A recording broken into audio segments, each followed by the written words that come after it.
No, la pantalla no.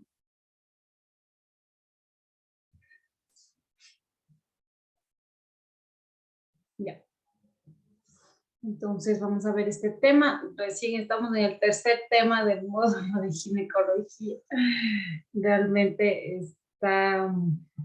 estamos yendo lento, pero bueno, en la siguiente esperemos ir viendo dos. Este igual es un tema medio extenso, entonces creo que sí está bien verlo solo, para no hacerle tan cansado.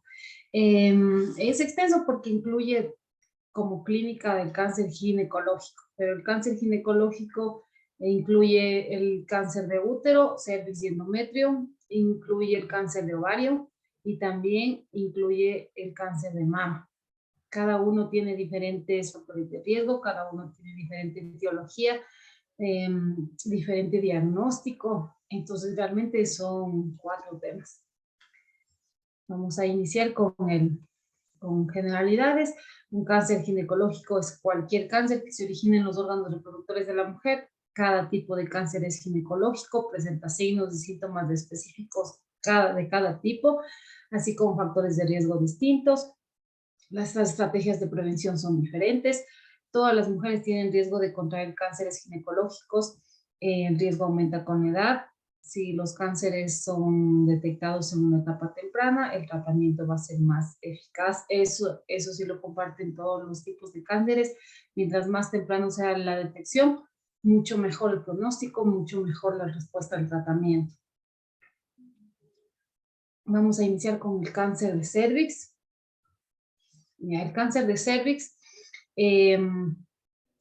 es uno de los procesos mejor estudiados y conocidos desde hace más de medio siglo. Es decir, nosotros sabemos del cáncer de cervix todo. Sabemos la fisiopatología, sabemos los factores de riesgo, sabemos del tratamiento, sabemos del agente causal. Sin embargo, aunque sabemos de más de medio siglo esto, en Ecuador sigue siendo el segundo cáncer ginecológico más frecuente. Eso en países en subdesarrollo sí ha cambiado. Por ejemplo, en países europeos ya no ocupa el segundo puesto, ocupa el cuarto, quinto puesto, porque este ya está más controlado y esperamos nosotros con la vacunación que próximamente tengamos igual el cáncer de cervix una disminución y pase a ser ya no el segundo, sino ojalá el cuarto, el quinto, entre la lista, al menos que sabemos del agente causal, que sabemos del tratamiento, que sabemos todo del cáncer de cervix. Como estadísticas en 2020 se diagnosticaron 1.534 nuevos casos y 813 mujeres fallecieron a causa de esta enfermedad, solo en Ecuador, en nuestro país. En el mundo se registran más de 600.000 nuevos casos de cáncer de cuello uterino, alrededor de 340.000 muertes cada año. Es un cáncer que se diagnostica en su mayoría en mujeres jóvenes entre 35 y 50 años. Para saber lo que estamos hablando de cáncer de cuello uterino, necesitamos saber la anatomía del cuello uterino y sobre todo la histología. El cuello uterino está cubierto de 2 tipos diferentes de células. En todos los órganos que vamos a ver de ginecología debemos saber el tipo de células que lo conforman, porque de cada tipo de células se produce un tipo de cáncer. Así es, en el cuello del útero está formado de 2 tipos de células, unas que son las del endocervix, en donde están unas células glandulares, y el exocervix o ectocervix, que es la parte externa del cuello uterino, que está cubierto con células escamosas. Aquí en el gráfico podemos ver cómo cambia de un epitelio estratificado que cubre el exocervix, porque el exocervix está sometido a una exposición externa, y siempre que algo está sometido a una exposición externa crea más capas como protección. Por ejemplo, la piel tiene varias capas de epitelio que conforman el epitelio, varias capas de células. Igual el exocervix está cubierto de varias capas, pero el endocervix, que está interno, este solamente está cubierto de una capa de células, que es células glandulares, que son productoras de moco. Entonces, de estos 2 tipos de células se puede producir el cáncer. El que se produce de las células glandulares sería del endocervix, es el adenocarcinoma, y el que se produce de las células escamosas es el cáncer epidermoide o cáncer escamoso mismo. El 90% de los cánceres de cuello uterino son escamosos. Entonces siempre lo que tenemos que dar prioridad es al diagnóstico del cáncer escamoso. Es raro el adenocarcinoma, lo más probable es que se trate de un escamoso. ¿Alguien tiene, por favor, el micrófono encendido que nos ayude apagando? Ya. La causa del cáncer de cuello uterino. La causa es el virus del papiloma humano. Antes se pensaba que el virus del papiloma humano... La causa del cáncer es el virus del papiloma humano. Por eso, esa noche de pasión uno tiene que pensárselo 20.000 veces. Por favor, que nos ayude apagando el micrófono. Ay, ¿tú escuchaste lo que te digo? ¿Tú escuchaste lo que dijo? Esta noche de pasión hay que pensarse la noche 20.000 veces. Pues sale claro. Imagínate, el virus papiloma que una mujer le dé cáncer por una noche de sexo. No, pues eso nos gusta. Andrés 67, apague su micrófono, por favor. 80, Joa, por favor, tu micrófono.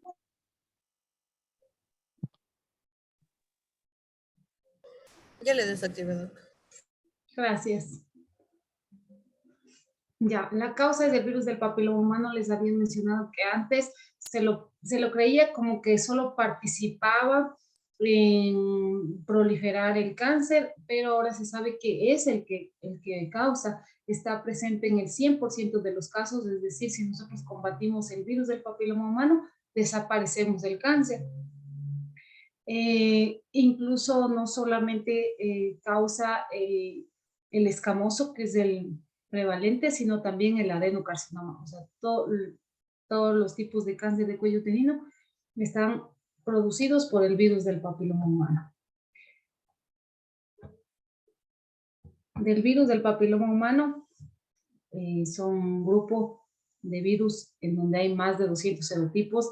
Ya sabemos cómo son los virus, cómo se van modificando, cómo siguen apareciendo variantes, igual que lo que nos ha pasado con el COVID.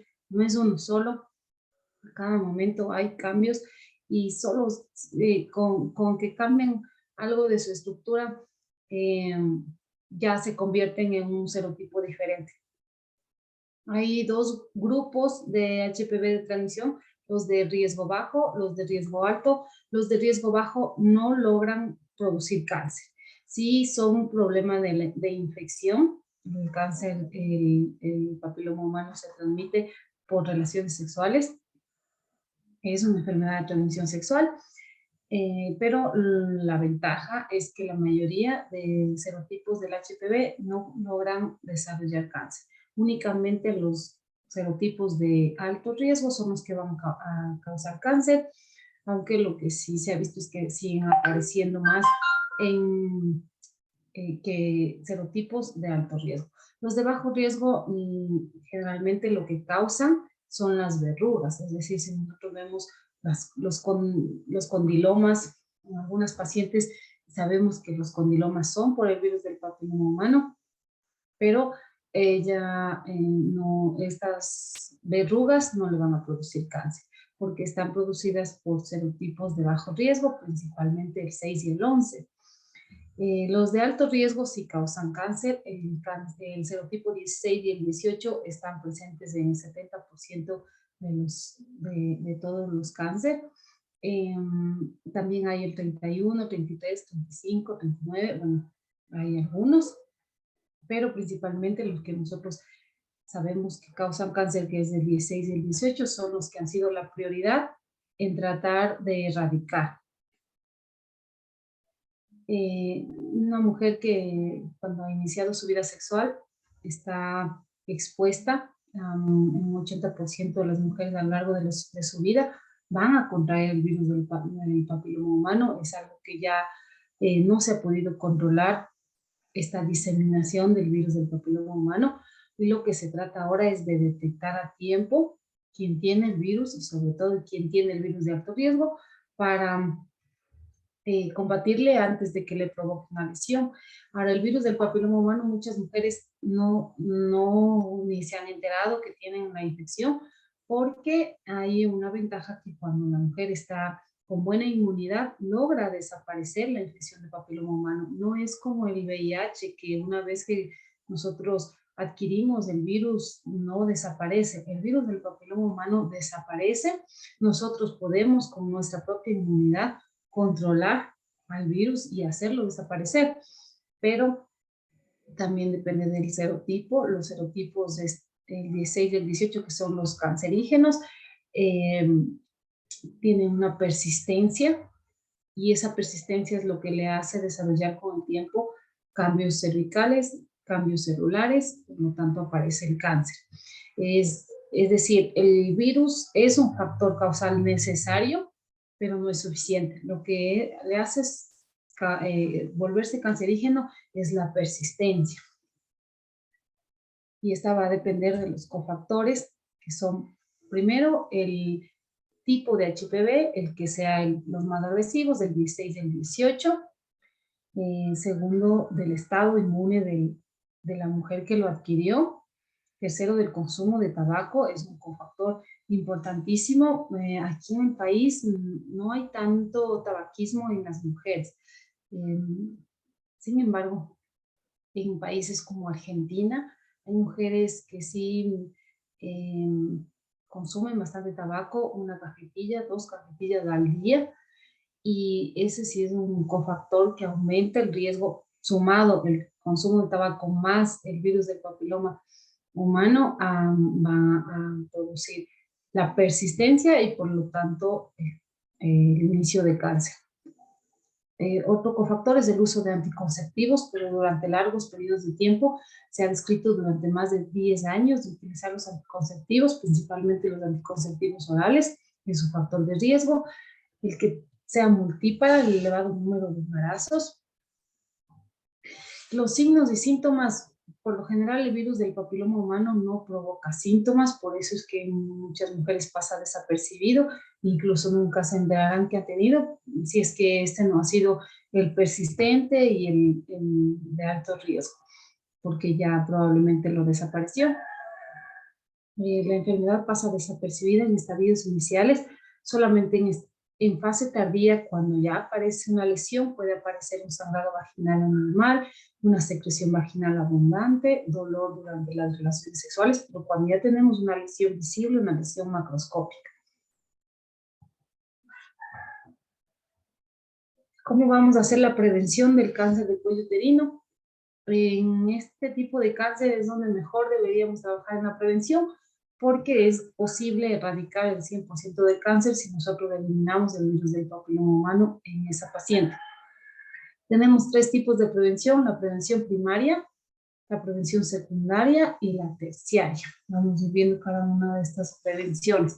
La primaria sería la administración de las vacunas, es decir, en una paciente que nunca ha adquirido el virus del papiloma humano. Esa es la prevención primaria. Esta paciente jamás ha estado expuesta al virus del papiloma humano. ¿Cuándo diríamos que nunca está expuesta? En las niñitas que aún no inician vida sexual. Por eso es que la estrategia de prevención primaria, que es la vacunación, se la administra a las niñas de 9 años. Aquí en el país por lo menos se escogió ese punto de corte de 9 años, pero realmente una mujer se puede poner a cualquier edad la vacuna del HPV, porque protege de varios serotipos, como lo vamos a ver, pero generalmente es una mujer que ya probablemente estuvo expuesta al virus del papiloma humano porque ya inició vida sexual, pero en las niñas en donde aún no ha iniciado es la mejor prevención, hay una mejor respuesta de la vacunación, es la estrategia más costo efectiva y segura que disponemos. Actualmente ya tenemos estudios en otros países en donde iniciaron la vacunación temprana. Aquí nosotros iniciamos en el país desde el 2014, pero hay países que ya iniciaron desde el 2008. La vacuna, por ejemplo, la primera que apareció es la tetravalente en el 2006. En el 2006, la tetravalente lo que contiene son antígenos en contra del virus 16 y el 18, que son los prevalentes de cáncer, y el 6 y el 11, que aunque son benignos y no causan cáncer, sí producen las verrugas. Entonces estamos combatiendo tanto las verrugas, los condilomas y también el riesgo de desarrollar cáncer.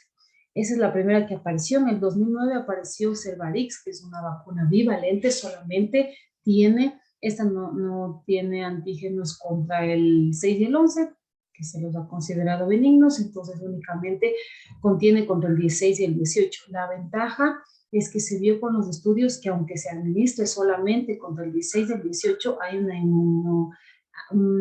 una inmunorespuesta como cruzada. Es decir, no solamente protege contra el 16 y el 18, sino que también protege contra los demás serotipos. No contra todos, pero se vio que se creaba inmunidad contra otros serotipos y que era suficiente administrar contra el 16 y el 18 para tener la protección efectiva en otros serotipos también. Sin embargo, en el 2014 ya se creó la nonavalente Gardasil 9, es lo que disponemos actualmente. Gardasil 9 contiene antígenos contra el 16, el 18, el 31, 33, 45, 52, 58, que todos estos son del grupo de alto riesgo, y el 6 y el 11, que son los de los condilomas, el de enfermedad benigna. Aquí en el país la que le ponen a las niñas es la tetravalente, la primerita que salió, que protege el 16, el 18, el 6 y el 11. Una de las estrategias como que se han propuesto varios países es poder poner la nonavalente porque tiene mejor inmunidad. La nonavalente, la última que salió, el problema son los costos. Es más costosa la nonavalente, sin embargo es un propósito con el tiempo. Administrar esta vacuna es disponible para pacientes que se ponen particularmente, pero el ministerio lo que contiene es la tetravalente y esa es la que administra. En los países en donde ya habían estado administrando desde el 2008, ahora ya han pasado estas niñitas, les ponían igual a las niñitas de 9 años, si les pusieron en el 2008, ahora que estamos en el 2022, ya tienen estas niñas, si tenían ese tiempo 9 más 14 años que han pasado, estas niñas ya tienen como 23. Se ha ido viendo a lo largo del tiempo que sí está disminuyendo la prevalencia del virus del papiloma humano. Veremos con el tiempo cuando estas niñitas que fueron administradas la vacuna cumplan de aquí a 40 años, 50 años, que es el pico en donde aparece el cáncer, veremos, creemos que nosotros podamos ver una disminución por completo del cáncer de cuello uterino. Probablemente se reduzca lo que se espera y lo que espera la OMS es desaparecer el cáncer de cervix. Aparecerá, ojalá, solamente en pacientes que no hayan sido administradas, que en los países de alto desarrollo ellos han administrado a todos. Aquí sí ha habido un déficit porque hay pacientes, primero, por desconocimiento, que los padres no les autorizan, y segundo, con estos 2 años de COVID, se ha perdido la vacunación, se quedaron estas niñas sin vacunación porque no estaban en las escuelas, y generalmente la estrategia es ir a las escuelas y vacunar a las niñas de esa edad. Pero bueno, algún rato también todas estas niñas veremos esta disminución, al menos se está haciendo algo. La nonavalente cubre el 91% de los agentes causales, por lo tanto, se la considera actualmente la más efectiva. Ahora, ¿qué podemos hacer prevención secundaria? La prevención secundaria sería en mujeres que han sido expuestas al virus del papiloma humano o que ya tienen el virus del papiloma humano, pero la prevención está dada a que estas pacientes no han desarrollado aún cáncer. Las pruebas de prevención secundaria son el screening, la que hacemos, el Papa Nicolau, la citología cervical y el test de HPV. Hacemos esto y para esto vamos a ver cómo es la historia natural del cáncer de cervix para saber la importancia de la prevención secundaria.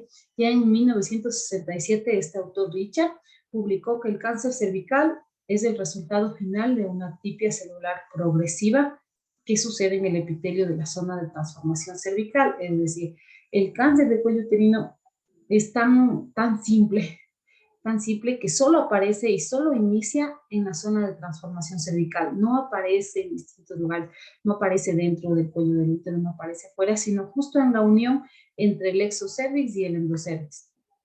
Esta unión es la zona de transformación cervical y en esta lesión es en donde aparece el inicio del cáncer. No aparece de pronto, como lo menciona ya desde el 67 este autor, es el resultado final de una atipia progresiva. O sea, inicia de una forma y va cambiando esta célula hasta que aparece cáncer. Esa es una gran ventaja y esta es la importancia del Papa Nicolau, porque como vemos en este gráfico, primero están las células normales, aquí está un epitelio normal. Justo tenemos que coger la muestra de la unión del cuello uterino de exocervix con endocervix, sería la zona de transformación. Hacemos un raspado con la paleta y eso mandamos de muestra y lo que nos va a detectar y lo que esperamos que nos diga es que las células son normales. Pero cuando comienzan a cambiar, ya nos reporta una lesión de bajo grado. Luego estas lesiones de bajo grado se transforman en lesiones de alto grado y finalmente llegan al cáncer de cuello uterino. Todo lo que está antes del cáncer de cuello uterino son consideradas lesiones premalignas, es decir, si les reporta una lesión de alto grado, no quiere decir que ella ya tiene cáncer, quiere decir que tiene unas células que están progresando hacia cáncer. Entonces, para que llegue a cáncer de cuello uterino, más o menos desde una normalidad hasta que las células vayan cambiando, formando estas atipias, tiene que pasar un transcurso de 8 a 10 años. Es decir, el cáncer no aparece de un día para otro. Y esa es la importancia del Papa Nicolau. Si la paciente se hace un Papa Nicolau a los 20 años y luego se hace un Papa Nicolau a los 35 años, o sea, 15 años después, probablemente si tuvo el virus del papiloma humano, ya logró transformarlo a cáncer de cuello uterino. Pero si la paciente se hace un Papa Nicolau cada año, probablemente lo detectará, apenas lo dejará llegar a lesión de bajo grado y podrá hacerse un tratamiento antes que le dé cáncer. Si todas las mujeres se hicieran el screening, ninguna paciente llegaría a cáncer de cuello uterino, porque tiene que haber pasado 10 años sin hacerse nada para que esta mujer se detecte cáncer. Debió haberse detectado si se hiciera cada año. Probablemente se va a detectar como una lesión premaligna y no llegará al cáncer de cuello uterino. Es algo progresivo, no va de normal directo a cáncer. Tiene que ir pasando estas etapas. Dentro de las estadísticas, por ejemplo, mujeres que desarrollaron cáncer, se vio que el 50% nunca tuvo una prueba de citología. Y hay muchas mujeres que encontramos así, que nunca se hicieron un Papa Nicolau. Y por eso apareció el cáncer, en un 50%. Y también hubo un 10% que no fueron examinadas en 5 años antes del diagnóstico, es decir, tal vez hicieron un Papa Nicolau y luego se hicieron a los 5 años después y les detectaron alguna lesión. El 60% de cáncer son resultado de un screening inadecuado, es decir, mujeres que no acuden a hacerse la citología. La citología cervical lo que busca son células anormales que causan el cáncer de cuello, es decir, si ya hay un tipo de lesión que está cambiando, detecta en el microscopio en el Papa Nicolau. Ahora también tenemos el test de HPV, porque uno diría, por lógica, si el papiloma humano es el virus del papiloma humano es el que causa el cáncer, lo mejor sería detectar si tiene o no tiene el virus del papiloma humano. Entonces, eso es lo que ya se hace actualmente. Se ve incluso el test de HPV está reemplazando al Papa Nicolau. Primero salió como una opción el COTES, es decir, hacer la citología, ver cómo están las células y en la misma muestra se hace el test de HPV, igual el test de HPV es con un cepillo, luego se pone un medio especial y ahí le hacen la lectura. Este busca el virus del papiloma humano. Puede ser que las células sean normales, pero ya tiene el virus, un virus que le detecta si es el de alto riesgo, incluso le detecta si es el de alto riesgo, o si tiene el virus del papiloma humano, pero es el de bajo riesgo. Y el cotest que salió sería que se hacen la misma toma las dos cosas, tanto la citología cervical como el test de HPV, aunque actualmente en las guías internacionales nos mencionan que se podría hacer solo el test de HPV. Y si le dice que no tiene el virus del papiloma humano de alto riesgo, podría de ahí volverse a hacer en 5 años y no hacer la citología cervical. Nosotros por un problema de costos también, la citología es sumamente barata de hacerse, en cambio el test de HPV es costoso para nuestro medio, no está disponible a nivel del ministerio, por ejemplo, pero en los otros países en donde sí disponen de más recursos, se está dando prioridad a hacer únicamente el test de HPV y el test de HPV se lo recomienda solo cada 5 años. Esta es la recomendación de la Sociedad Americana de Cáncer, de la Sociedad de Estados Unidos, donde recomienda que no se debe hacer ningún tipo de screening a las menores de 25 años. Esto también ha cambiado, porque se los hacía a los 20, a los 22 años, en pacientes, en estas pacientes jóvenes salía que sí tienen el virus del HPV, porque la mayoría de mujeres tiene el virus del papiloma humano cuando inician su vida sexual. Pero como les menciono, con la inmunidad logra controlar y puede hacer desaparecer en un lapso de 2 años, 3 años. Y a veces se le hacía a esta jovencita, una paciente de 20 años que le salía que tiene el virus del papiloma humano de alto riesgo, se le hacía ya un procedimiento, se le hacía una conización, se le hacía electrofiltración, se le sometía a varios procedimientos que luego podrían afectar su fertilidad, sus embarazos. Entonces está prohibido hacer a las menores de 25 años el cribado precisamente porque es probable que sí se encuentre el virus del papiloma humano. Y no debemos hacer ningún tratamiento, sino esperar a que ella misma con su inmunidad haga desaparecer el virus. De 25 a 30 años se recomienda hacer la citología cada 3 años. De 30 a 65 años se puede recomendar cualquiera de estas 3 opciones, o hacer la citología, un Papa Nicolau cada 3 años, o hacer la prueba de HPV cada 5 años, o hacer el COTES, las dos cosas cada 5 años. Otra cosa que también apareció como nueva es que solamente se la haga hasta los 65 años. A los 65 años debemos finalizar el cribado cuando ya ha tenido 3 citologías negativas, o cuando ha tenido 2 pruebas de HPV o COTES negativos, y que no haya tenido 20 años atrás ninguna lesión de estas de bajo grado o de alto grado. Si esta mujer hasta los 65 nos ha hecho el screening y tiene los papanicolaos negativos para lesiones de bajo grado o de alto grado, y sabemos que para que desarrolle cáncer tiene que pasar de 8 a 10 años o 15 años, probablemente esta paciente ya no va a desarrollar cáncer, y por eso es que se ha hecho un consenso en donde más de 65 años no amerita realizar un cribado si es que ya hasta el momento ha salido que todo tiene normal. No lo hacemos nosotros ninguna lo cumplimos. Podríamos hacer la prueba de HPV cada 5 años, sí, pero la citología cada 3 años no la hacemos y no recomienda el ministerio. El ministerio sigue recomendando hacerlo cada año y nosotros tenemos que basarnos en lo que dice nuestras recomendaciones, las de nuestro país. Aunque la guía de cáncer de cuello uterino recién está en desarrollo, ojalá dentro de 1 año, 2, yo creo, va a estar ya la guía disponible. Las guías nos ayudan muchísimo a estandarizar y a seguir todos el mismo proceso, incluso luego hasta para que luego nos evalúen a nosotros, se basan en la guía y dicen eso es lo que nosotros le dijimos que haga y eso es lo que como médicos ecuatorianos tenemos que hacer,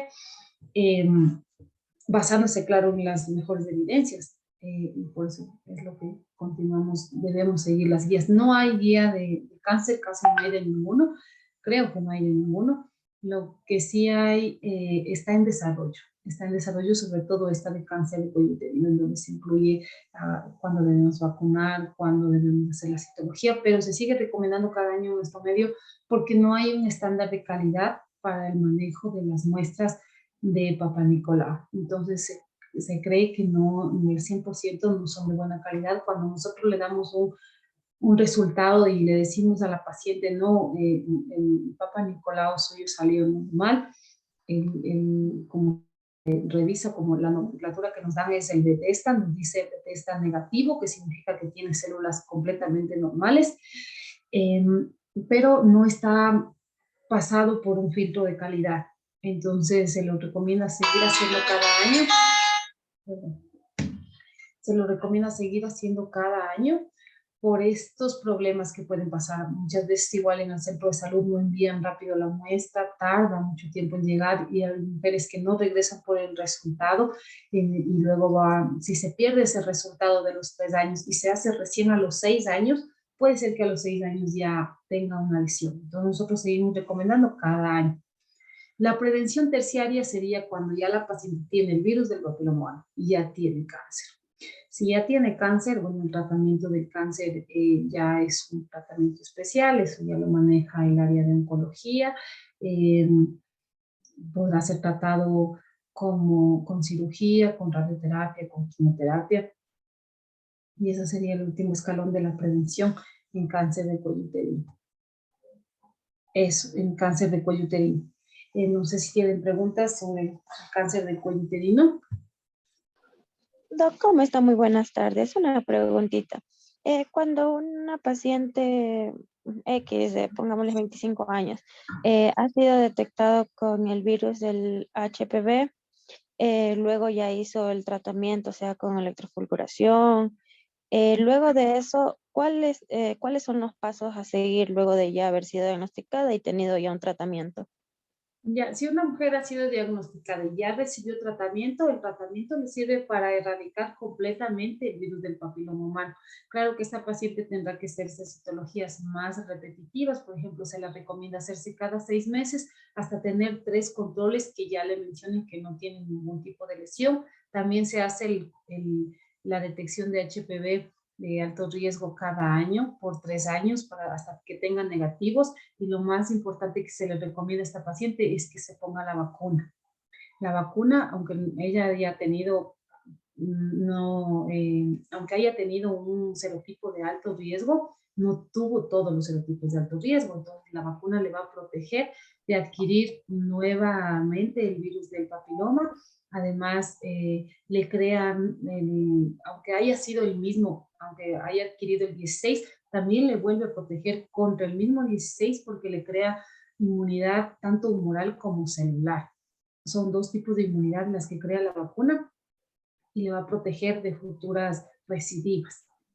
Entonces eso es lo que se les recomienda. Primero las citologías cada 6 meses, la detección de HPV cada año por 3 años hasta tener 3 negativos y la vacunación.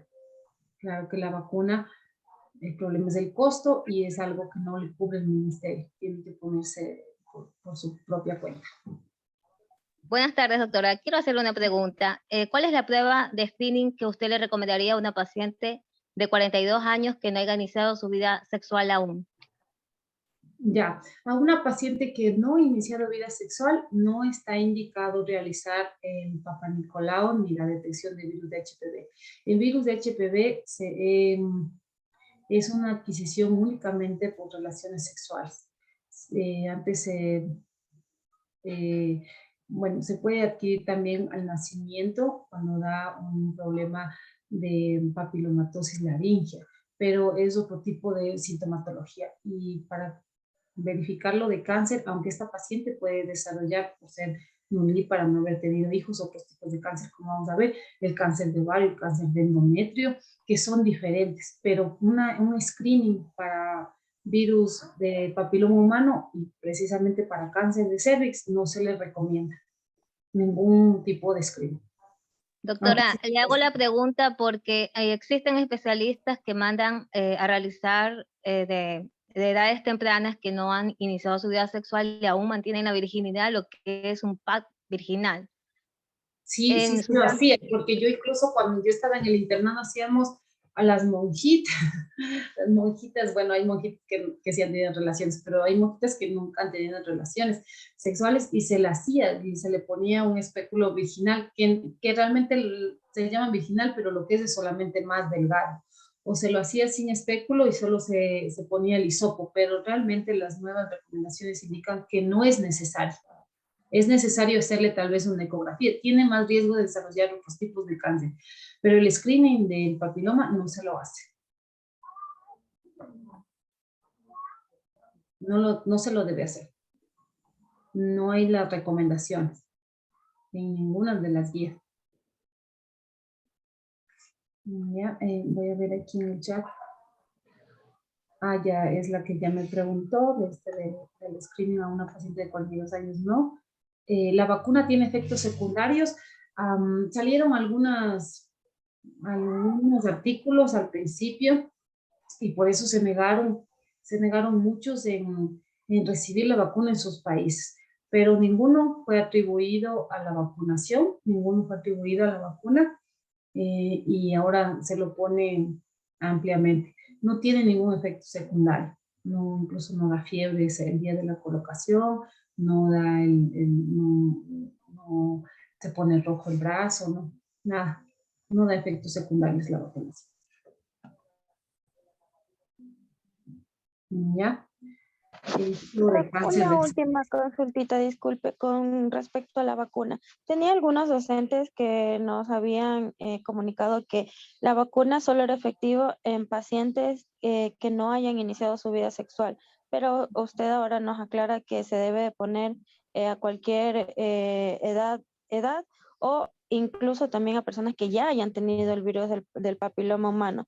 Entonces, ¿usted rectifica eso, que cualquier persona se puede poner la vacuna del HPV? Sí, y al principio también igual, es que todo es así como cuando apareció lo del COVID, todo era nuevo y todavía hay que irlo estudiando. Pero ya lo tenemos, esta vacunación desde el 2006, ya lo tenemos muchísimo tiempo y ahora ya sabemos muchas cosas más de la vacuna. Y la vacuna da una protección doble a la paciente contra el virus del papiloma humano. Sí es mejor ponerse antes de haberse expuesto al virus del papiloma humano, da mucha mejor inmunidad. En las niñitas solo se pone 2 dosis, en las pacientes adultas se pone 3 dosis. Incluso ahora salió la vacunación para los hombres, porque los hombres son los portadores del virus del HPV y además en los pacientes homosexuales da un problema de cáncer anal. Y también se lo está poniendo a los hombres porque les crea la misma inmunidad. Incluso en el país, también como estrategia, se está viendo a futuro para colocar tanto a niñas como niños.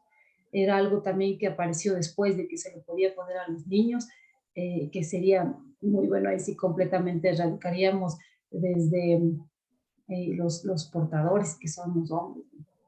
Pero está comprobado, todas las guías actuales recomiendan colocar la vacuna en pacientes incluso que ya han sido expuestas, porque pueden haber pacientes que no tienen el serotipo de alto riesgo, aunque tengan, por ejemplo, los condilomas, que son de serotipo 6 y el 11, pero sí tienen, no han adquirido nunca el 16, el 18, que son los de alto riesgo.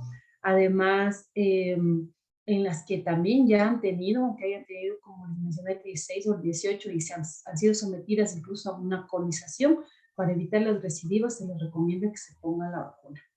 Sí, eso sí está en todas las guías actuales. ¿Y qué vacuna usted recomienda para los pacientes que ya hayan tenido HPV, la de La vacuna en la que se recomienda ahora es la que cubre el 95% de todas las cepas, que sería la nonavalente, el Gardasil 9. Ese es el que se recomienda.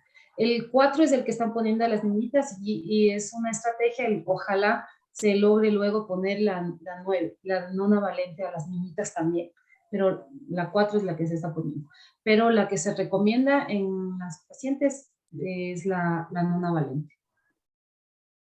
Esa es la recomendación. Se pone una, a los 2 meses se pone la siguiente y a los 6 meses la tercera dosis. Y con esa se ha visto que no necesita volverse a poner.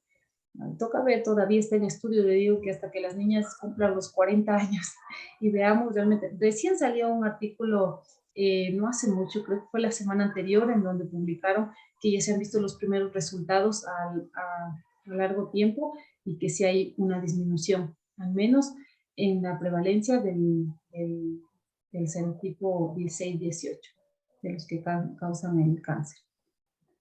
Y se verá y se irá viendo nuevas cosas cuando estas niñas ya cumplan sus 40 años y veamos si es que realmente no necesitaron más dosis, si es que realmente les protegió de este tipo de cáncer, si realmente logramos erradicar o no. ¿Ya?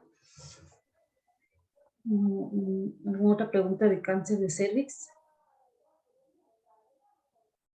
Bueno, el de cervix es el que más me gusta hablar porque es el que podemos erradicar, o sea, el que más podemos hacer cosas. Ahora los otros, el de endometrio, el de ovario, el de mama, podemos hacer pocas cosas, pocas cosas. Lo importante es detectar a tiempo, pero como no sabemos del agente causal del resto de cáncer, no podemos hacer lo mismo y pensar en que vamos a desaparecer. Simplemente pensar en que tratemos de conocerle para detectarle a tiempo.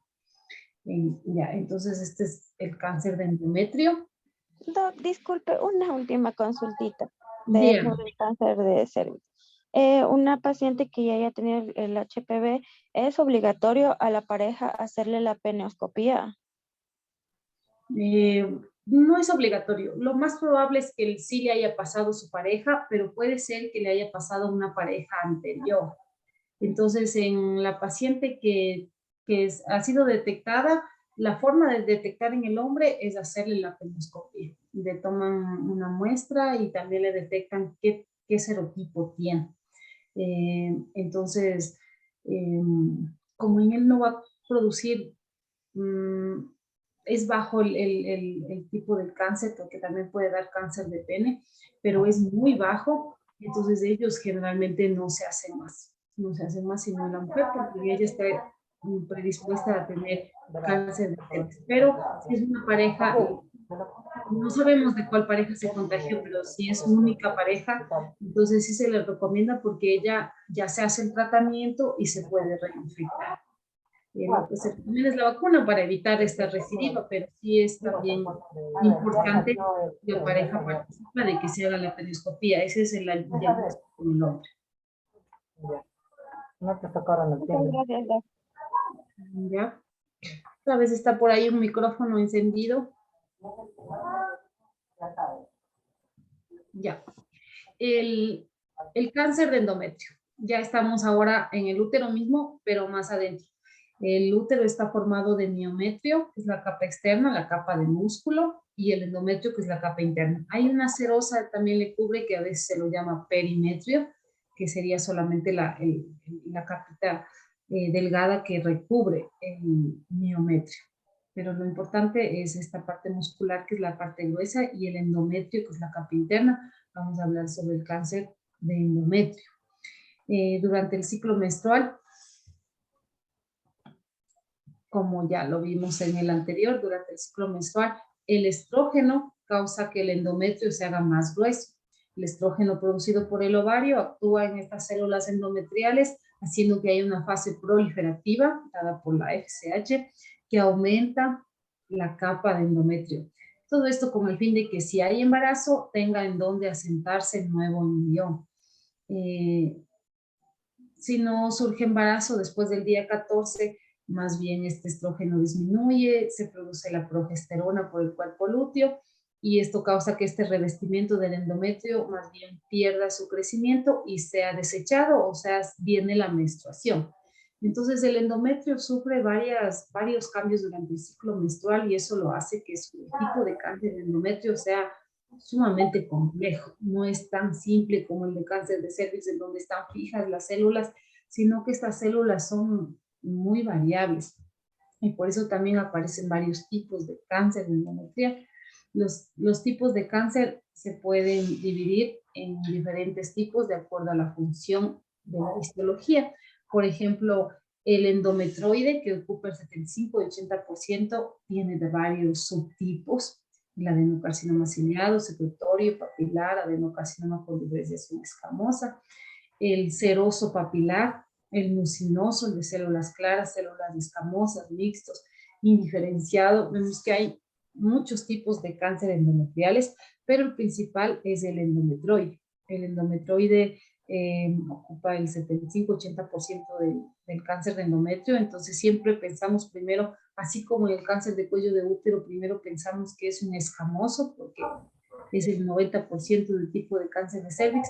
En este pensemos que es un endometrioide. Y este cáncer de endometrioide se lo llama como el carcinoma tipo 1, que 70-80%, y al resto de tipos de cáncer del endometrio, que son estos otros raros, que ocupan el 20-30%, se los llama como carcinoma no endometrioide o tipo 2. El tipo 1, que es el que nosotros más vamos a encontrar, y es el que un poco le puse más énfasis aquí en estudiarle, es el que está asociado a un problema de un aumento de los estrógenos. Está asociado a obesidad, estados de hiperestrogenismo, está relacionado con la prehiperimenopausia, está precedida de hiperplasia endometrial, puede ser bien diferenciado, tiene otros subtipos, está asociado a mutaciones frecuentes genéticas, aunque la ventaja es que tiene mejor pronóstico. Cuando aparecen estos otros carcinomas raros, no endometroides, que no están asociados al estrógeno, estos son más bien poco diferenciados y son más agresivos, son de mal pronóstico. Entonces, la diferenciación es del tipo 1, que es el endometroide, es hormonodependiente, aparece en mayores de 65 años, está precedido de hiperplasia, es decir, antes que le dé cáncer, puede haber un tipo de hiperplasia, que puede ser hiperplasia típica, tiene factores de riesgo, en cambio el otro no tiene ni factores de riesgo, aparece de la nada por una mutación genética, que es lo único que se ha encontrado, pero no hay esta asociación con un factor hormonodependiente. Un pronóstico, ahí lo vemos con carita verde, feliz, porque tiene buen pronóstico, pero el otro sí tiene mal pronóstico, entonces está ahí una carita triste. El cáncer endometroide comienza en las células endometriales, algunos contienen también células escamosas, así como células glandulares. Es muy importante en el cáncer de endometrio saber el grado del cáncer. Tiene 3 grados. El grado 1, que tiene 95% de glándulas bien diferenciadas. El grado 2, que tiene entre un 50 y 94% del tejido canceroso que forma glándulas. Y el grado 3, que solamente un pequeño porcentaje forma glándulas. El cáncer, en cualquier tipo de cáncer, es peor cuando no está bien diferenciado. O sea, bien diferenciado significa que las células, estas cancerígenas, tienen todas la misma forma. Aunque son cancerígenas, son anormales, pero todas tienen una misma forma de tumor. Pero en el grado 3, por ejemplo, en donde menos de la mitad forma glándulas, el resto son indiferenciados, unos forman glándulas, otros no tienen forma. Estos que no tienen formas, que son los indiferenciados, son los de peor pronóstico. Los cánceres grado 3 son los más agresivos, crecen, se propagan rápidamente, tienen un pronóstico menos favorable. Habíamos dicho que el cáncer endometroide le poníamos carita feliz porque es el de mejor pronóstico, pero siempre y cuando sea el grado 1 o hasta el grado 2. El grado 3 es de mal pronóstico. ¿Cuáles son factores de riesgo para desarrollar cáncer de endometrio? Porque en este solo podemos hablar de factores de riesgo, no tenemos el agente causal, no sabemos. La mayoría de casos no se pueden prevenir, pero hay ciertos factores de riesgo que ya están identificados y que el reducir estos factores de riesgo podría disminuir la probabilidad de desarrollar la enfermedad. Por ejemplo, el exceso a exposición a estrógenos. Se cree, y el endometroide es hormonodependiente, que el que esté expuesto a los estrógenos demasiado de estrógenos puede provocar estos cambios celulares y puede provocar el cáncer. Entonces, ¿cuándo podría ser que una mujer está expuesta a más estrógenos que lo normal? Por ejemplo, en la obesidad. En la obesidad, en la grasa, hay una transformación de estriol y este estrógeno es un estrógeno extra que se produce en la grasa. Y entonces esta obesidad hace que la paciente esté sobreexpuesta a estrógenos y pueda desarrollar cáncer. Hay tumores productores de estrógenos, los ciclos anovulatorios, cuando pasa mucho tiempo eh, sin ovular, no logra tener el ciclo normal y todo el tiempo está expuesto a estrógenos.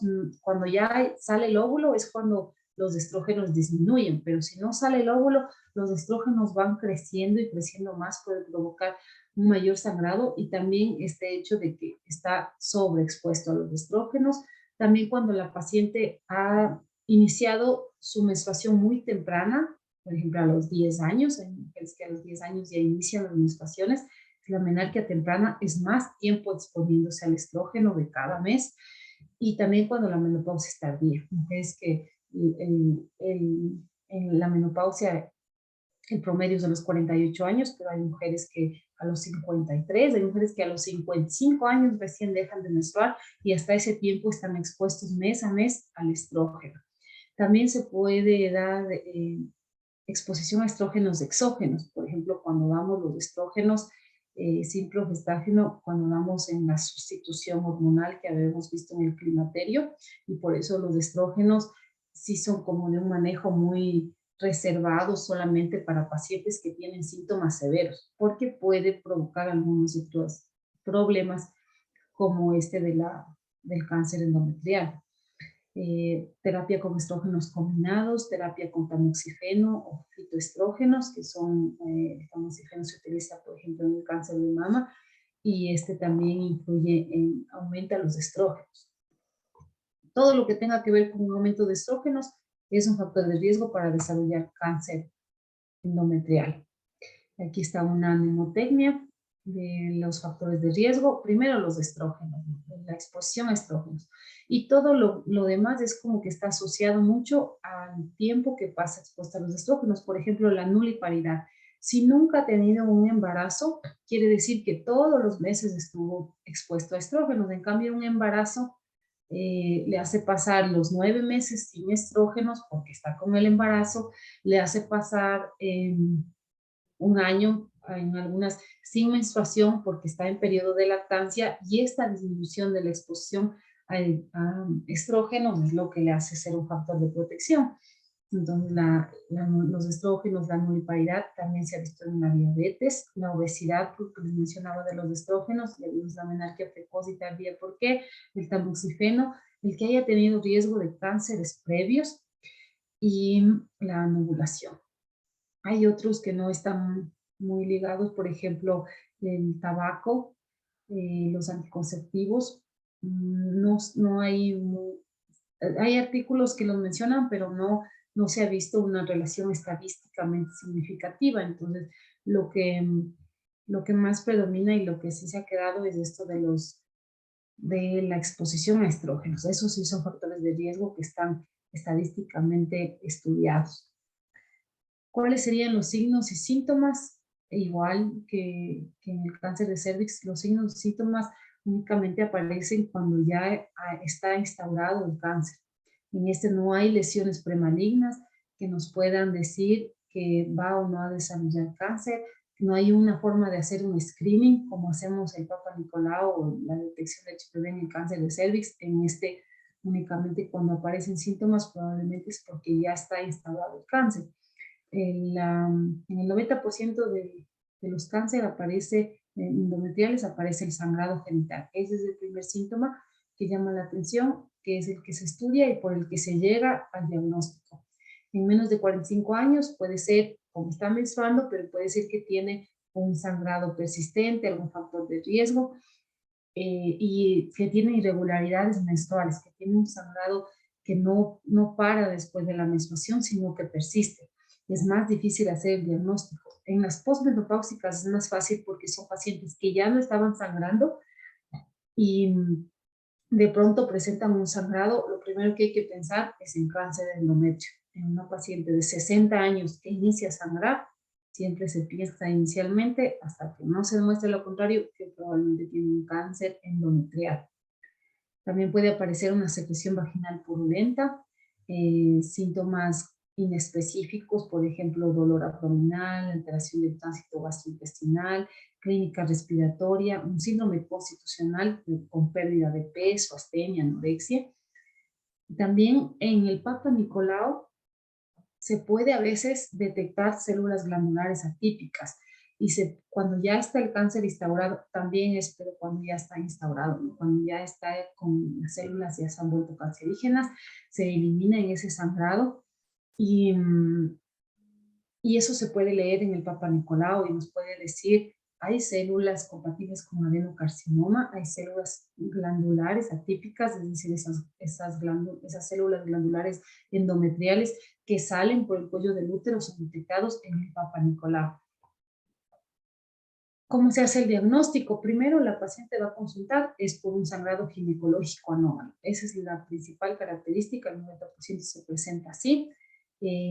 Lo que se hace es una anamnesis dirigida, tratando de ver si estos factores de riesgo, si ha sido esta paciente sobreexpuesta a estrógenos en algún momento, si no ha tenido hijos, si tomó terapia de reemplazo hormonal, y se hace la exploración ginecológica. Lo más importante es solicitar el eco. En la ecografía nos va a decir qué tan grueso está el endometrio. Si tiene un grosor mayor a 3 milímetros, se debe hacer una biopsia y la biopsia nos va a dar el diagnóstico. Si está delgado, pero la clínica nos da para pensar un sea endometrial, porque es una paciente que ha perdido peso, porque es una paciente que estuvo sobreexpuesta a estrógenos, porque es una paciente que presenta sangrados anómalos, aunque nos diga el eco que está un grosor endometrial menor a 3 milímetros, pero tiene la sospecha clínica, debemos hacer una biopsia endometrial. Si no tiene esta sintomatología y él nos dice que el endometrio es delgado, solamente vamos a hacer un control clínico, probablemente le veremos de aquí en 3 meses, en 6 meses, pero lo que nos va a dar el diagnóstico es la biopsia. La biopsia se hace como un tipo legrado, la paciente con anestesia, se le hace una limpieza de las células y se manda estudio. Actualmente se está utilizando bastante la histeroscopía, que es este lentecito que entra por el útero y ve en dónde hay más de este tejido y toma la muestra. Pero al final es una biopsia, es la biopsia, es tomar muestra para que nos diga el patólogo si es o no un cáncer endometrial. Así como el cáncer de cervix no hay tan específico ni está tan claro que pueda aparecer una lesión de bajo grado o de alto grado, pero sí puede ser que una paciente que se encuentre una hiperplasia, esta paciente pueda desarrollar luego cáncer. La hiperplasia es un engrosamiento del endometrio y viene con sangrados abundantes. Siempre las hiperplasias, lo que hay que hacer es la biopsia y la biopsia nos dirá si tiene o no, qué tipo de hiperplasia tiene. Si es una hiperplasia simple sin atipia, hay un riesgo de progresión a cáncer de 1% en unos 10 años. Pero si nos dice que es una hiperplasia simple con atipias, así nos reporta el patólogo, siempre nos pone, cuando hay un engrosamiento endometrial y hacemos la biopsia, nos dice hiperplasia simple con atipias. Cuando ya nos dice con atipia, es una paciente que tiene alto riesgo de desarrollar cáncer endometrial. Y más cuando es una hiperplasia compleja con atipias. Un 29% tiene riesgo de desarrollar cáncer de aquí a 4 años. Es altísimo el riesgo que tiene que esta paciente vaya a desarrollar cáncer. No podemos, lo malo es que no podemos nosotros hacer un screening, tendríamos que hacerle un eco cada año, así como hacemos del Papa Nicolau, un eco cada año, a ver si tiene o no un engrosamiento endometrial. Pero no se ha visto que esta sea una buena técnica para prevenir el cáncer endometrial. Entonces no se lo ha puesto como un screen. Pero ya si encontramos un diagnóstico de hiperplasia simple con atipias o compleja con atipias, Sí debemos pensar en que esta paciente podría desarrollar cáncer. Hay tratamientos para las hiperplasias, se le da un tratamiento, se le hace biopsias cada año.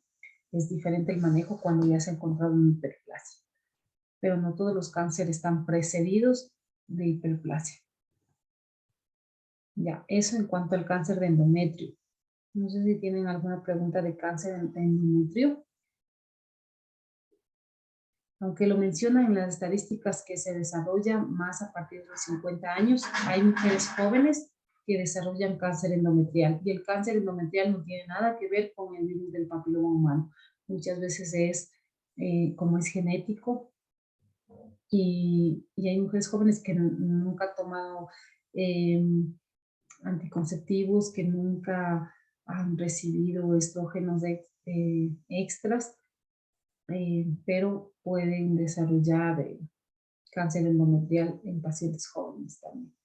Pero no tiene nada que ver con el papiloma y eso hay que explicar. ¿Ya?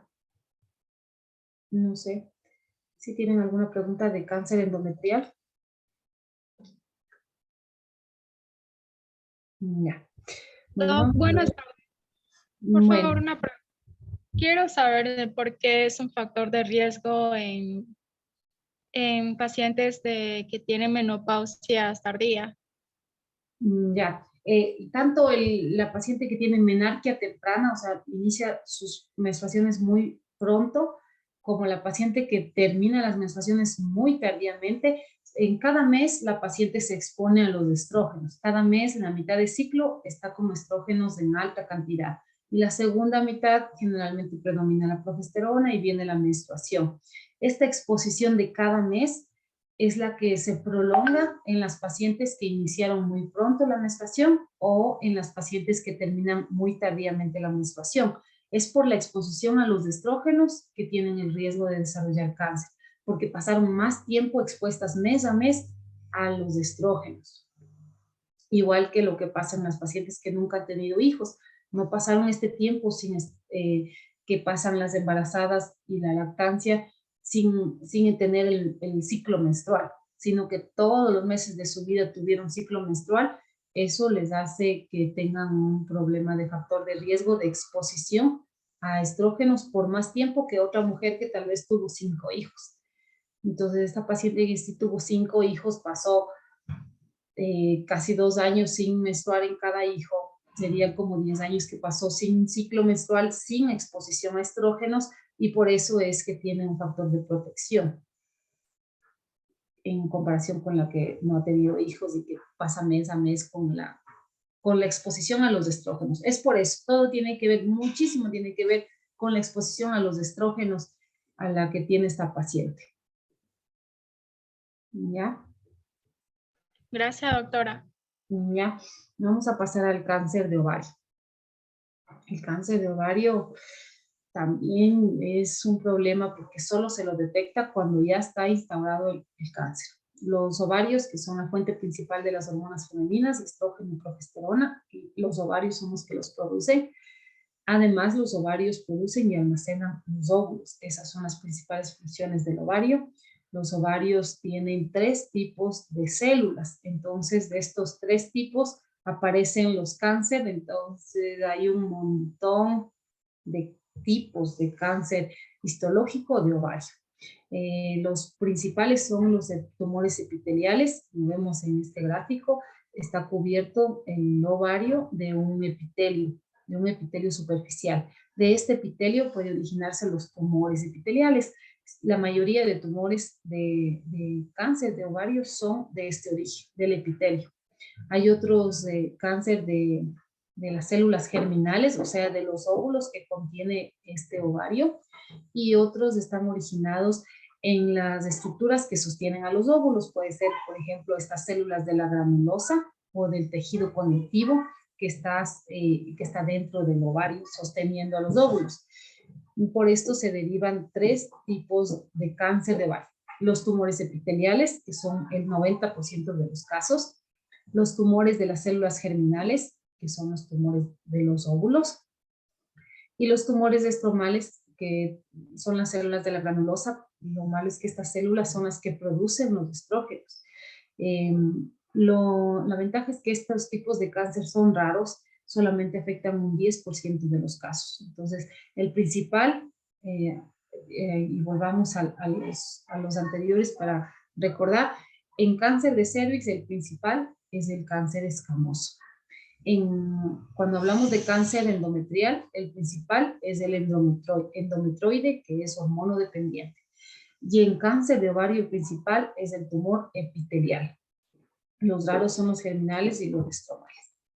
Los tumores epiteliales, que afectan al 85 al 90% de los cánceres de ovario maligno, son de este tipo. El tipo seroso, hay tumores epiteliales igual de varios tipos, pero el tipo seroso es el más común y puede incluir tumores de bajo grado o de alto grado. Aquí tenemos algunos de los tipos, de los subtipos de tumores epiteliales. El seroso, el de células claras, el mucinoso, hay un tipo también de tipo endometroide, pero el principal es el seroso. Hay los tumores de células germinales, esto generalmente se da más bien en adolescentes, en pacientes jóvenes,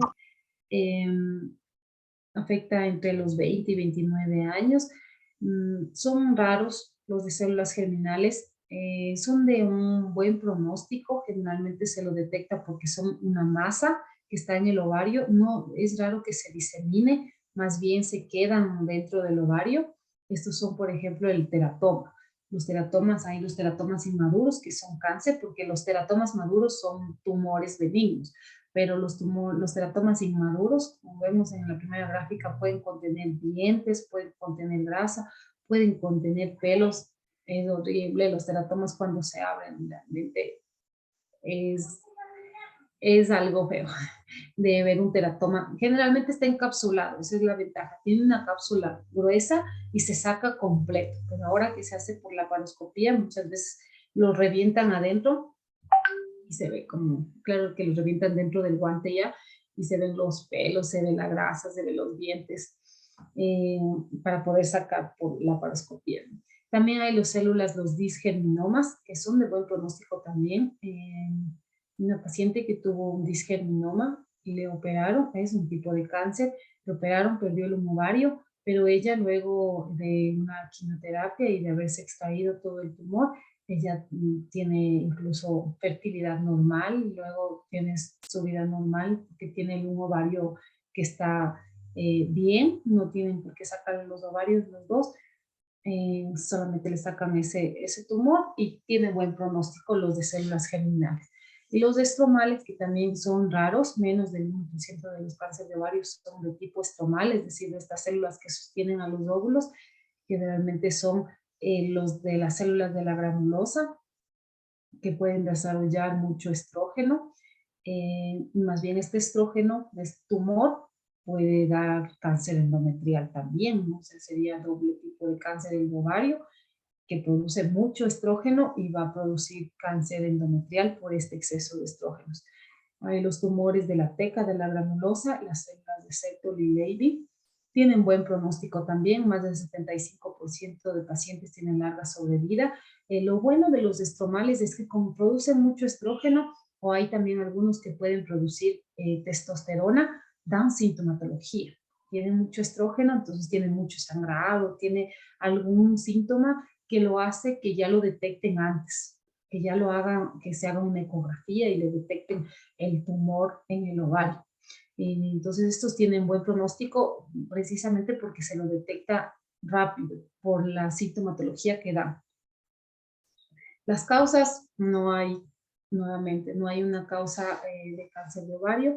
Se han identificado factores que puedan aumentar el riesgo para padecer la enfermedad, pero no hay una causa específica. Los factores de riesgo, que son altos, factores de riesgo alto, es la edad, más de 50 años, la menarquia y menopausia igual, precisamente, nuevamente volvemos a este problema de los estrógenos, cuando ha iniciado su menarquia muy temprano, su menopausia muy tardía. Un factor que también influye en el cáncer de ovario es el gen BRCA1 y BRCA2. Estos genes también influyen en el cáncer de mama, que ya vamos a ver, es el último que vamos a ver después. Esto se lo detecta haciéndose uno un examen genético. Entonces, realmente para nosotros es muy difícil acceder, pero por ejemplo, Angelina Jolie, ella tiene el gen BRCA1. Ella se hizo porque la mamá murió de cáncer de ovario. Murió la mamá, murió la abuela, murió la tía, murieron de cáncer de ovario. Ella al principio se hizo la doble mastectomía, creo que eso lo saben de quién estoy hablando, no sé. Ella se hizo la doble mastectomía porque tiene este gen, el BRCA1, pero no se murió la mamá de cáncer de mama, se murió de cáncer de ovario. Ella los 2 años después se sacó también el útero, se sacó las trompas uterinas y se sacó los ovarios. Se sacó los ovarios para... tenía un 85% de riesgo de desarrollar cáncer porque tenía este gen, tenía toda esta tendencia genética familiar, y ella al sacarse el útero, los ovarios y las trompas uterinas, ella disminuyó a menos del 5% de riesgo de desarrollar cáncer. O sea, se quitó todo ese porcentaje de factor de riesgo. Bueno, eso por ponerles ese ejemplo que ella se puede hacer, pero realmente no sé cuántos de nosotros podamos acceder a un examen genético y hacernos y ver si tenemos o no. Simplemente es importante ver en la tendencia familiar si ha habido ya casos anteriores que probablemente estén en nuestros genes alguno del BRCA1 o el 2. La nuliparidad también es un factor de riesgo alto, la endometriosis también, no quiere decir que las pacientes de endometriosis vayan a desarrollar, pero sí tienen un riesgo aumentado de desarrollar cáncer de ovario. Otros menos probables que no se ha comprobado es cuando han sido sometidas a terapia hormonal de reemplazo, la obesidad, el síndrome de ovario poliquístico, porque tienen ciclos anovulatorios. El DIU también se lo ha mencionado, el que haya desarrollado cáncer de mama anterior, más que todo ligado al gen, el consumo de tabaco, pero no han sido estadísticamente significativos. Hay factores de protección en el cáncer de ovario, como por ejemplo el uso de los anticonceptivos orales. Y los anticonceptivos orales, aunque protegen el cáncer de ovario, son contradictorios, ¿no? Porque los anticonceptivos orales también están, en cambio, como un factor de riesgo para el cáncer de cervix. También son un problema para el cáncer de mama, como vamos a ver. Entonces, los anticonceptivos orales, en todo caso, no se lo utiliza como un factor de protección por protegerle del cáncer de ovario, sino se lo debe utilizar por un lapso no mayor a 5 años y como un método anticonceptivo, pero no se lo debe prolongar.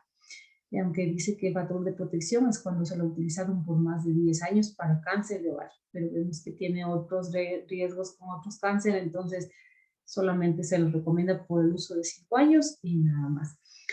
Los embarazos múltiples también protegen del cáncer de ovario, la lactancia por esta exposición de los estrógenos.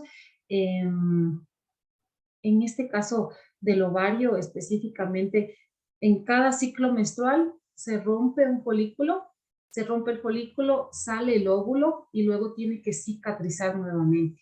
Entonces se cree que esto es la ventaja de tener ciclos en donde no se ovule o de tener ciclos en donde pase mucho tiempo sin menstruar, como en los embarazos o como la lactancia. Igual en el endometrio era porque disminuía los estrógenos, pero en el de ovario es porque le hace que no esté con esta fase de cicatrización, porque sale el óvulo cada mes y otra vez tiene que cicatrizar, y que supuestamente no está totalmente corroborado, pero se ha visto que puede ser la causa de que el que saque el óvulo cada mes es un estrés para el ovario.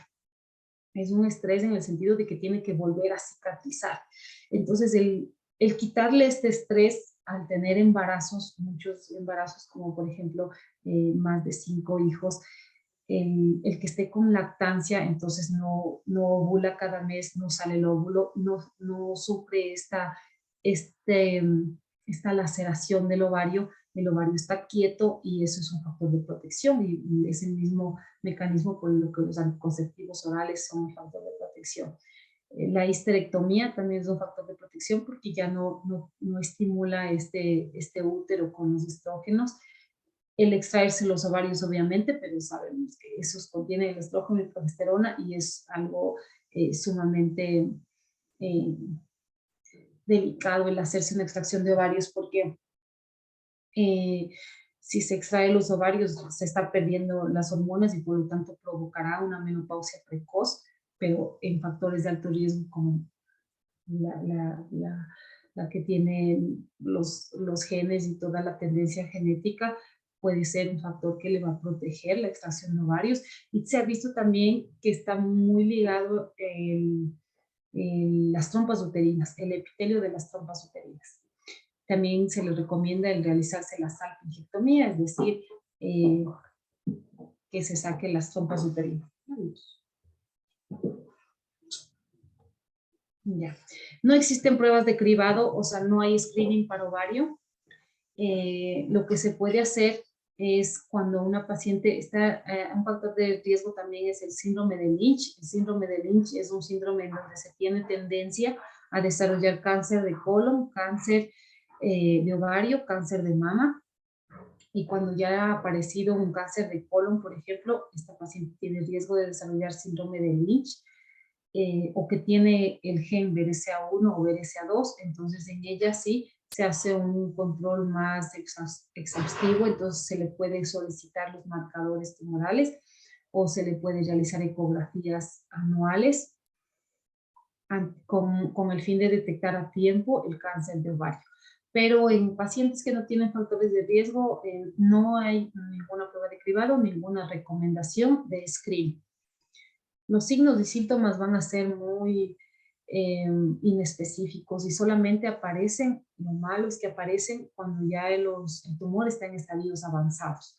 Por lo tanto, el cáncer de ovario sí es de mal pronóstico porque se lo detecta muy tardío.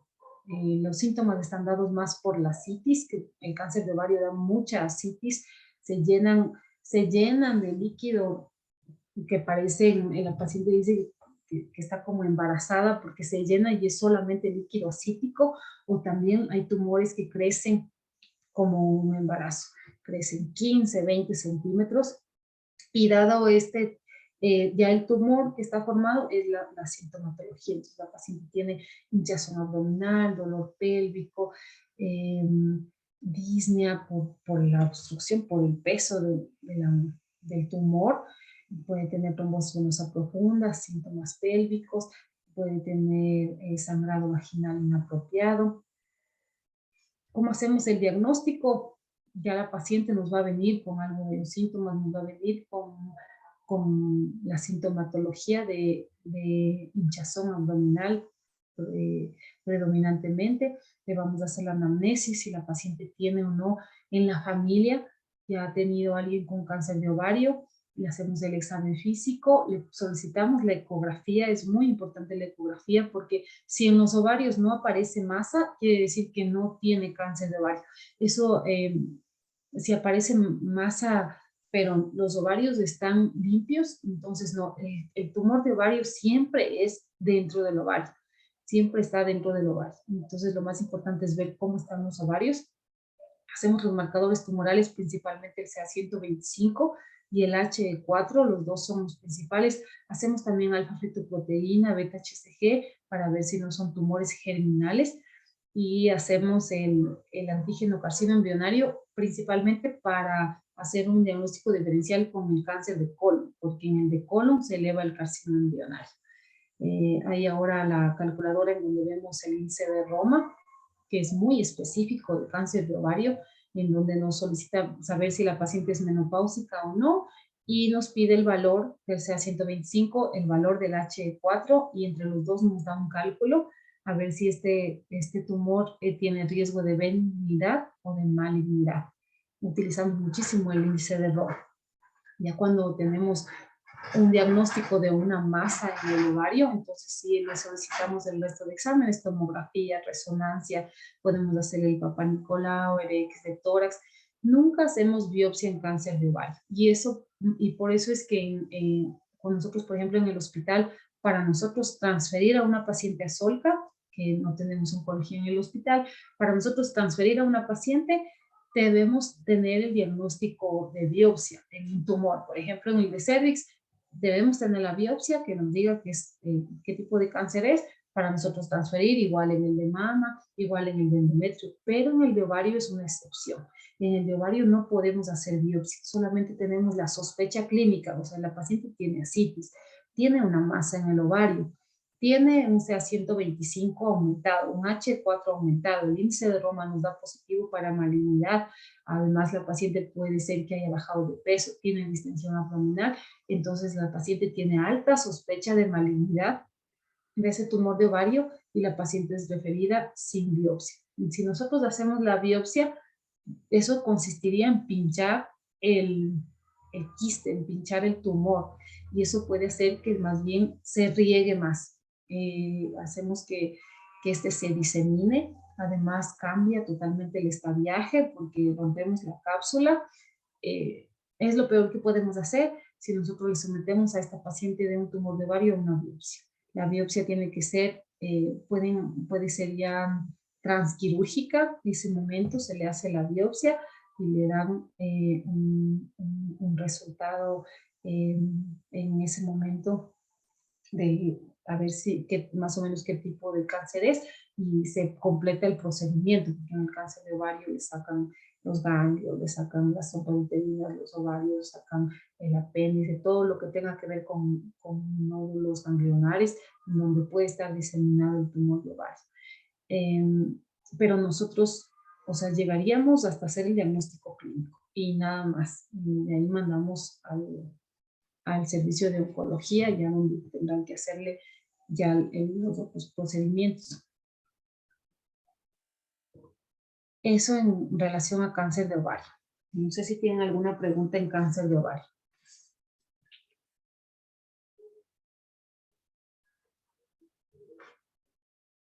No.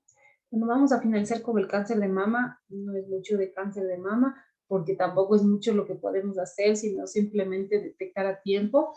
El cáncer de mama es el principal en nuestro país, ocupa el primer puesto de los tipos de cáncer de mama en mujeres. Después está el de cervix, pero el de mama es el que ocupa el primer puesto.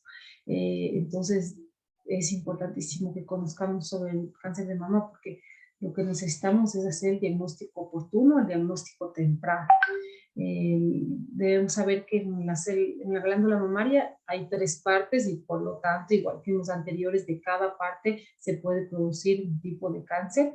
Unas son los lobulillos, que son las glándulas que producen la leche. Otro, los conductos, que son los túbulos que transportan la leche hacia el pezón. Y otro es el tejido conectivo, que es lo que sostiene y rodea las partes de la mama. ¿Qué signos y síntomas podríamos encontrar en un cáncer de mama? Un endurecimiento de la mama, un bulto, un hoyuelo, una hendidura, un enrojecimiento, secreción, una retracción del pezón, un crecimiento anormal de los vasos sanguíneos, la piel de naranja, como vemos en el gráfico, esa piel de naranja que nos indica sin ningún examen extra que es un cáncer. Puede haber la masa, puede haber un cambio en la forma de la mama, en el tamaño, puede haber una erosión cutánea y también, como en este gráfico está, una de las principales causas que se afectan en el cáncer de mama son los ganglios axilares. Entonces tenemos que valorar tanto la mama como las axilas. Algunas personas no tienen ningún signo ni síntoma, solamente es detectado a través de la mamografía y en este sí hay un tipo de examen de screening que es la mamografía. El tipo más común es el ductal infiltrante que tiene que ver con los conductos, ese es el más frecuente. Las células cancerosas se originan en los conductos, pero después salen de ellos y se multiplican en otros tejidos mamarios. Estas células cancerosas también pueden diseminarse. El cáncer de mama es uno de los que más rápido se disemina a hígado, a pulmones, a hueso. Y por eso siempre en la evaluación de un cáncer mamario se pide todos los exámenes adicionales pensando en que podría ya haber una metástasis. El carcinoma lobulillar es el segundo en frecuencia, está dentro de los lobulillos y después se disemina a los lobulillos más cercanos y al resto de tejidos. Los factores de riesgo es igual que en el de ovario, es el gen, el BRCA1 y el BRCA2, por eso es que les mencionaba este caso en donde ella se sacó las dos mamas, se sacó el ovario porque tenía el gen que puede darle riesgo de desarrollar cualquiera de estos dos tipos de cáncer, el de mama o el de ovario. El tener entonces un antecedente de un familiar con cáncer de mama ya lo convierte a la paciente también en riesgo de desarrollar cáncer de mama. La edad a partir de los 40 años, también la menarquia temprana y la menopausia tardía también está influyendo en el cáncer de mama. Y eso es lo que le decía de los anticonceptivos. El usar anticonceptivos por más de 5 años puede estar asociado a cáncer de mama. En cambio, vemos que en el de ovario es lo contrario. Si utilizan más de 10 años es un factor de protección. Por eso es que más bien se ha quedado en que no se utilice por más de 5 años, porque puede desarrollar cáncer de mama. Tener un hijo después de los 30 años, el tener la última menstruación después de los 52 años también, o sea, la menarquia temprana o la menopausia tardía, porque también hay un factor de protección que es la lactancia, que es la que logra madurar completamente el tejido mamario, el tejido glandular. Y cuando no se ha tenido un hijo hasta los 30 años, quiere decir que no han madurado por completo las glándulas mamarias, que no se ha tenido la lactancia, y esto lo convierte en un factor de riesgo. Solamente termina de madurar la glándula mamaria cuando ya tiene lactancia. Y si tiene un hijo después de los 30, entonces este tiempo ha pasado inmaduro y lo convierte en un factor de riesgo. El cáncer de mama es 100 veces más común en mujeres, aunque puede aparecer en tejido mamario masculino, sumamente raro. Aquí lo dice 100 veces más común en mujeres, es por la cantidad de tejido glandular que tiene. La obesidad, también por el problema del metabolismo de las grasas como el estrógeno y el no haber tenido hijos, porque nunca va a lograr madurar su glándula mamaria y queda como inmadura. Hay otros factores de riesgo que no han sido muy significativos, como el consumo de drogas y sobre todo el alcohol. En el de mama no está muy ligado el tabaco, pero sí el alcohol. Es en el primero en el que está el alcohol. De los que vemos, el alcohol es en el de mama. Los otros no se lo he mencionado, más bien se ha mencionado el tabaco, pero en el de mama está muy ligado el alcohol. Los malos hábitos alimenticios, las grasas saturadas, se han visto en algunos artículos que pueden desarrollar cáncer, aunque no ha sido significativo, pero de todas maneras como un factor de protección se recomienda una dieta baja en grasas saturadas. El sedentarismo, por eso se recomienda la actividad física. Entonces estos son los factores de protección. Todo lo que va contrario a los factores de riesgo, el realizar ejercicio regularmente, evitar el sobrepeso, evitar tratamientos hormonales sustitutivos tras la menopausia, el tener un embarazo temprano, evitar el consumo de alcohol y la lactancia. Reducción del riesgo de cáncer de mama en las mujeres con alto riesgo. En mujeres con alto riesgo, como por ejemplo este caso en donde la mamá tuvo cáncer, la tía tuvo cáncer, tiene ese riesgo de desarrollar cáncer, es una mujer con alto riesgo de desarrollar cáncer, entonces en ella se recomienda la quimioprofilaxis. Actualmente hay medicamentos que inhiben el estrógeno, que son los moduladores selectivos de receptores de estrógeno, inhibidores de aromatasa, reducen el riesgo de mama. No es para todas las pacientes, únicamente a los que tienen alto riesgo de desarrollar cáncer de mama. Hay también la cirugía preventiva, el hacerse la mastectomía profiláctica, que ya es un tratamiento muy radical, no sé, en la parte psicológica también cómo puede afectar el hacerse esta cirugía. El diagnóstico del cáncer de mama tenemos que ver la anamnesis, igual preguntarle los factores de riesgo, la exposición, la tendencia genética, hacer el examen físico, el estudio de imagen, que es la ecografía en las menores de 40 años y la mamografía en los mayores de 40 años. Y en el cáncer de mama sí se debe hacer la biopsia. Solo en el de ovario no se hace la biopsia, es el único. En el resto, en todo, se hace la biopsia para tener el diagnóstico. En la mamografía tenemos el VIRATS. El VIRATS siempre nos reportan como en la mamografía nos reportan VIRATS 0, VIRATS 1, VIRATS 2. Y esto significa que el 0 es no concluyente, entonces le hacen otro estudio adicional, el 1 que todo está normal, el 2 que está hallazgos alterados pero son benignos, el VIRATS 3 ya nos dice que probablemente es benigno pero ya hay una lesión, entonces se debe hacer controles más continuos. En el 4A ya hay una sospecha de cáncer, en el 4B una sospecha moderada y en el 4C una sospecha alta. Entonces en el 4 ya debemos biopsiar cualquier hallazgo que se encuentre porque ya hay la alta sospecha de cáncer.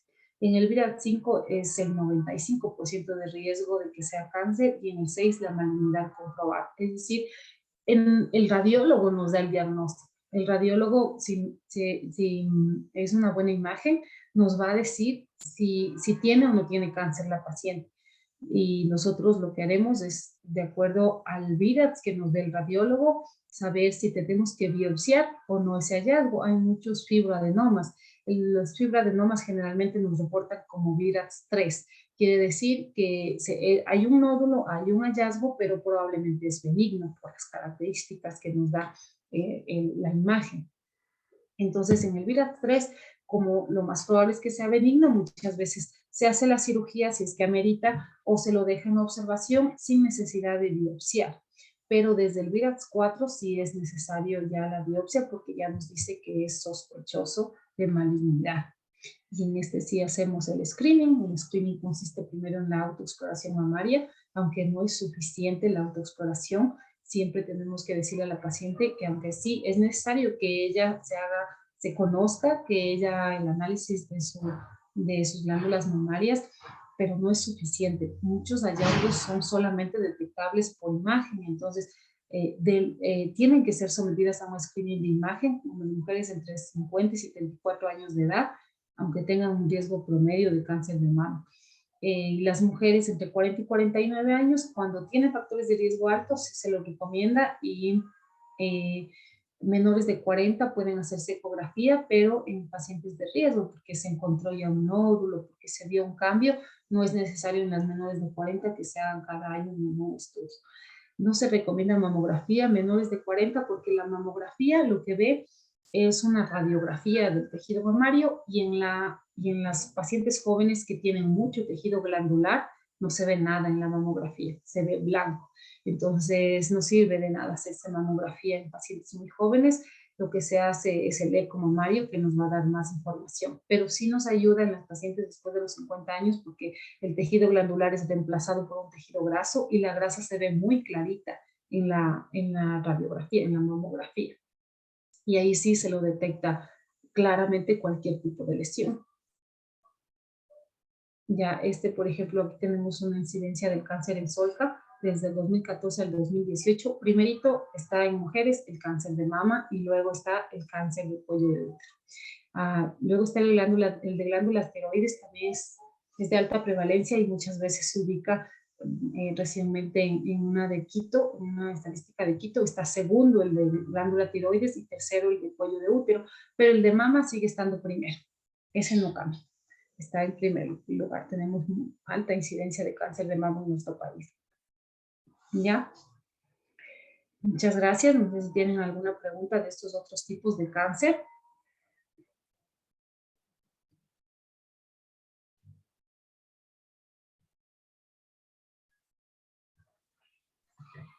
No, Doc, yo sí la entendí, sí se la entendió bastante bien.